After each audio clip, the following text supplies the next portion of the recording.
मजबूर मजदूर मजलूमों, गरीब और लाचार की आवाज भ्रष्टाचारियों की अब खैर नहीं। अधिकारी रिश्वत मांगता है, काम नहीं करता है तो हमें जरूर बताएं, आपकी हेल्प की जाएगी। जो टैक्स बीजेपी सरकार 1 लीटर पे ले रही है, तो आपके 1 लीटर पे 65 रुपए आपको टैक्स मिला है, ये एज टोकन आपके पास रहेगा, ये हम आपको दे रहे हैं, आप इसको रख लीजिए, इसको अपनी जेब में डाल लीजिए। साल का रिपोर्ट कार्ड के कुछ ही घंटों में उन्होंने देश में जिस प्रकार से पेट्रोल के दाम बढ़ा दिए, ये दिल्ली सरकार की शासन चलाने की नाकामयाबी का जीता जागता सबूत है। अरे यार, ऐसा कैसे सोचते हो? हैं? देश की जनता के अंदर भारी आक्रोश है और इसके कारण और भी चीजों पर बहुत बड़ा बोझ होने वाला है, सरकार पर भी बहुत बड़ा बोझ होने वाला है। मैं आशा करूंगा कि प्रधानमंत्री जी देश की स्थिति को गंभीरता से अरे यार, ऐसा कैसे सोचते हो? और हैं? पेट्रोल के दाम बढ़ाए हैं उसको वापस करें। जो बीजेपी की सरकार है जम्मू कश्मीर में, हम जम्मू कश्मीर की बात करेंगे, उसमें अगर 1 लीटर पेट्रोल आप खरीदते हैं तो उसमें हमारी स्टेट गवर्नमेंट जो है 32 रुपये टैक्स ले रही है और केंद्र की गवर्नमेंट जो बीजेपी की है वो 33 रुपये टैक्स ले रही है। तो 1 लीटर पेट्रोल में 65 रुपीज़ सिर्फ हम टैक्स दे रहे हैं बीजेपी सरकार को। और अगर हम डीजल खरीदते हैं तो डीजल 1 लीटर पे 32 रुपये सरकार, स्टेट गवर्नमेंट 32 रुपये टैक्स ले रही है और 32 रुपये ही टैक्स बीजेपी की सेंट्रल गवर्नमेट ले रही है। मैं बताना चाहूंगा, कांग्रेस के समय कांग्रेस की सरकार 2.5 रुपये टैक्स लेती थी, जो आज बीजेपी की सरकार 32 रुपये ले रही है। ये हम लोगों को दे रहे हैं, लोगों को जागरूक कर रहे हैं कि अगर आप 104 रुपये का लीटर पेट्रोल ले रहे हो तो इसलिए नहीं कि इंटरनेशनल मार्केट में उनके रेट ज़्यादा हैं, इसलिए क्योंकि बीजेपी ने टैक्स बढ़ा दिया है, लोगों का खून चूसना पड़ा।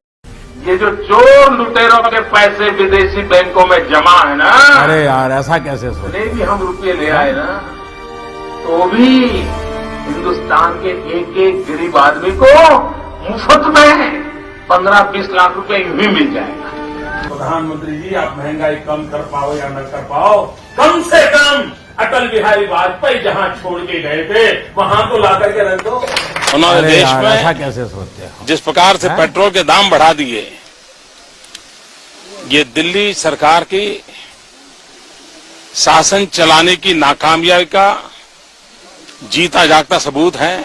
देखिए, ये जुमला है, किसी के अकाउंट में 15 लाख रुपया कभी नहीं जाता।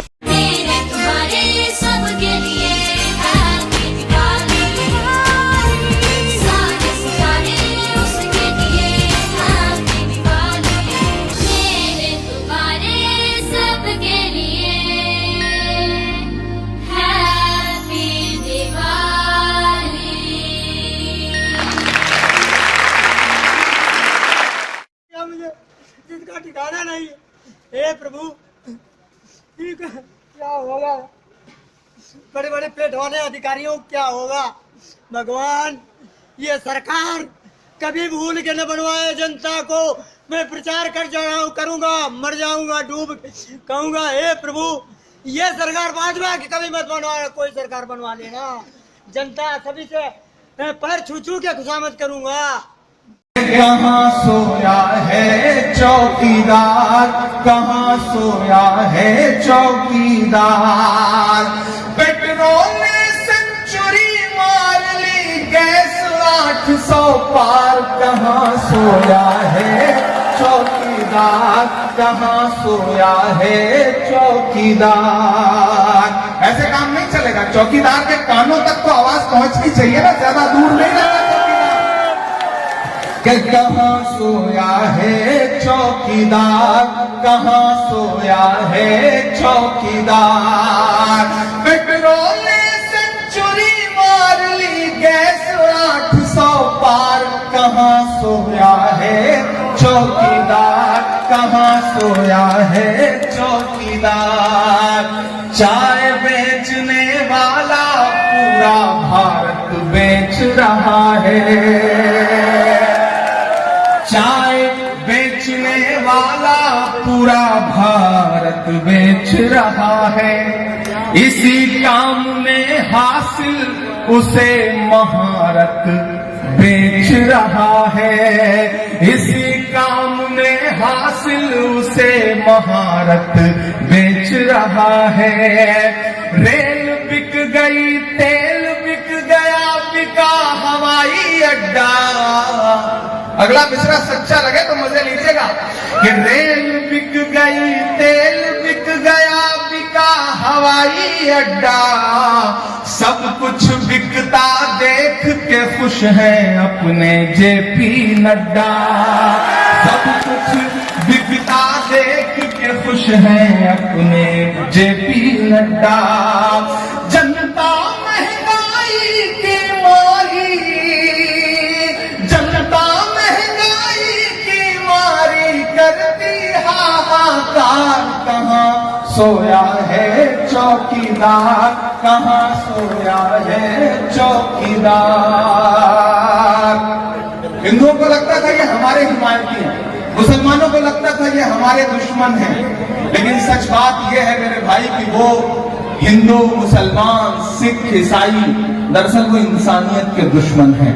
तब मैं यहां खड़ा होकर के मिसरे पढ़ता हूं कि हिंदू के भी दुश्मन हैं ये मुसलमान के दुश्मन, हिंदू के भी दुश्मन हैं ये मुसलमान के दुश्मन।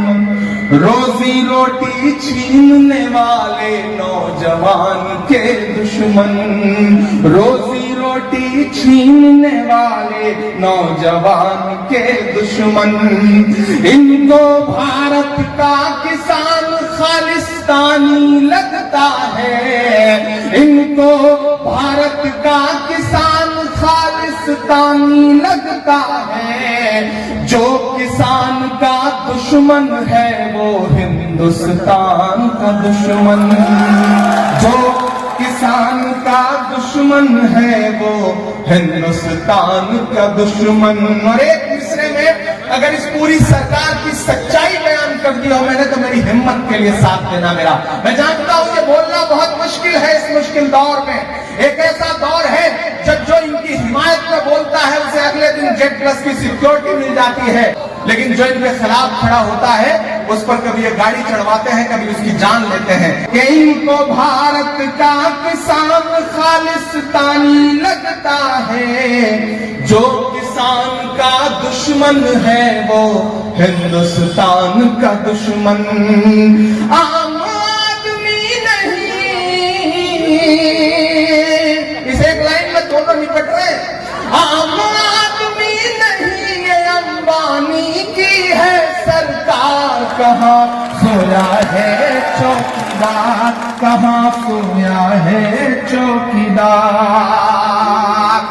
पेट्रोल ने सेंचुरी मार ली, गैस 800 पार। कहाँ सोया है चौकीदार, कहाँ सोया है चौकीदार।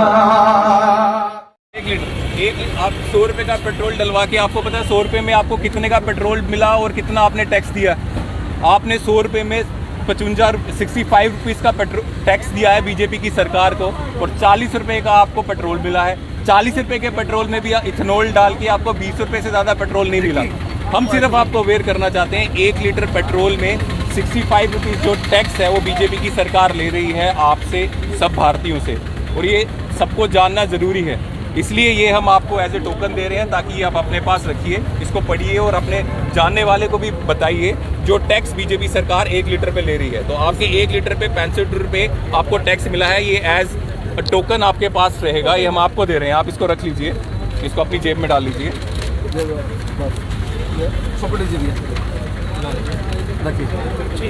ये रखिए, ये आपको याद, ये आपको बार बार याद दिलाएगा कि आप 1 लीटर जब डीजल या पेट्रोल खरीद रहे हो तो कितना टैक्स आपसे बीजेपी सरकार ले रही है। धन्यवाद।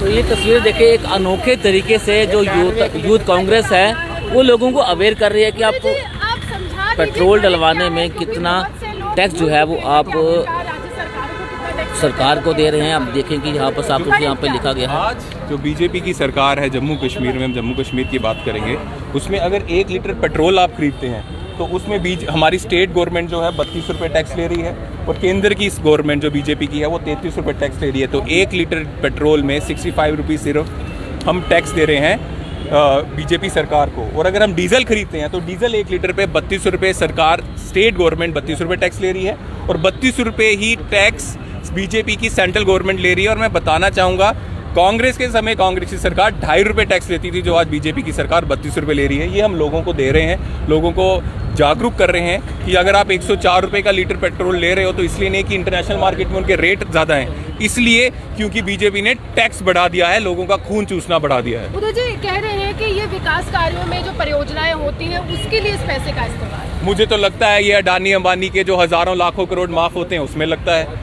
मुझे लगता है जो जितने छोटा मोदी बड़ा मोदी जो यहाँ के पैसे लूट के बैंक्स में एनपीओ के चले जाते हैं उनकी भरपाई करने में लगता है। मुझे लगता है जो विजय माल्या यहाँ पे हमारे देश को लूट कर चला गया उसको भरपाई करने में ये पैसा लग रहा है, क्योंकि डेवलपमेंट तो मुझे दिख नहीं रही कहीं। लेकिन आपको नहीं लगता है कि आम आदमी इस समय लगातार कोरोना काल से ग्रस्त माना जा रहा है, उसके बाद इस तरह से महंगाई की मार, सब्जियों के दाम बढ़ चुके हैं, दालों के बढ़ चुके हैं, तो आम आदमी चुनावों में किस प्रकार जवाब देगा? ये पाप है, पाप जो बीजेपी कर रही है। अगर बीजेपी के जुमले याद दिलाएं, बहुत हुई पेट्रोल डीजल की मार अब की बार मोदी सरकार, बहुत हुई महंगाई की मार अब की बार मोदी सरकार। आज पूछें कहाँ गए मोदी सरकार? हर जगह तो ये फेल हो चुके हैं। ये बोल रहे थे नारी पे बहुत हुआ अत्याचार, अब की बार मोदी सरकार, इनकी सरकार के स्टैट्स ही बोलते हैं कि विमेंस के ऊपर अटैक जो है, क्राइम जो है वो ज़्यादा हो गया है। तो हर जगह में ये फेल हो चुके हैं। लेकिन मोदी सरकार को या बीजेपी को या अमित शाह को ये लगता है कि आने वाले समय में फिर से जो इनके उद्योगपति हैं उनके काले धन से, कुछ इनके मित्र हैं मीडिया में दिल्ली में, उनकी मदद से फिर से सरकार बना लेंगे, हिंदू मुसलमान करके सरकार बना लेंगे। लेकिन ये जो मार ये जनता को दे रहे हैं ये जनता नहीं भूलेगी। ये वो जनता है जो चुन चुन के जोड़ जोड़ के अपना घर महीने में चलाती है, और जब उनके चूल्हे में जब लात पड़ती है तो वो भी याद रखेगा आने वाले समय में। प्रधान जब पेट्रोलियम मंत्री थे उन्होंने साफ तौर पर कहा एक ऑयल बॉन्ड मनमोहन सिंह सरकार में आया और वो कर्जा आज तक हम चुका रहे हैं, वो मार जो है आम आदमी को पड़। अगर आप इस चैनल को सब्सक्राइब नहीं किए हैं तो प्लीज सब्सक्राइब जरूर करें और बेल बटन घंटी को दबाएं।